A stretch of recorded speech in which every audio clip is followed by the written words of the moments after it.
समजलं? समजलं? येते करता? आवाहन सामान्य कंपनी भाग विक्रीसाठी जी सामान्य जनता आहे तिला आवाहन करत असते. त्याच्यानंतर निश्चित किमतीस भाग विक्री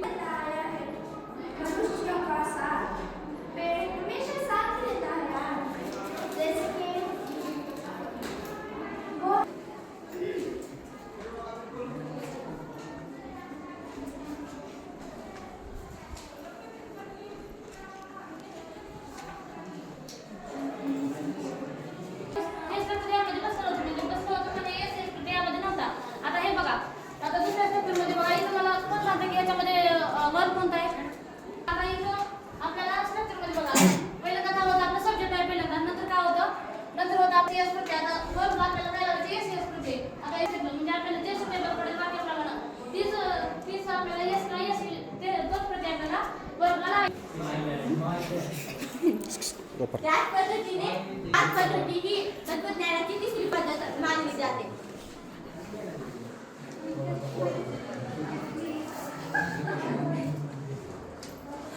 यानंतर आपण ज्ञानाची संकल्पना जाणून घेऊया. तत्वज्ञान परिणाम होतो. जर आपण मागणी केलो पण तरीही त्याचा आपल्या इच्छा नसेल, ही नसेल, म्हणजे आपल्या एखादी वस्तू घ्यायची पण पैसा नसेल तर मागणीत पडत नाही. मग ह्या सगळ्या समीकरणाचे पण जर आपली प्रियाने असेल, इच्छा असेल, आवड निवड, ग्राहकांची अपेक्षा, ह्या सगळ्या बाबी जर आपण पाहिलं तर त्यावर आपल्याला मागणी ही म्हणू शकतो आपण. त्याचे फलनाचे घटक आहेत वस्तूची किंमत. पी म्हणजे सांगितले वस्तूची किंमत. जर वस्तूची किंमत वाढत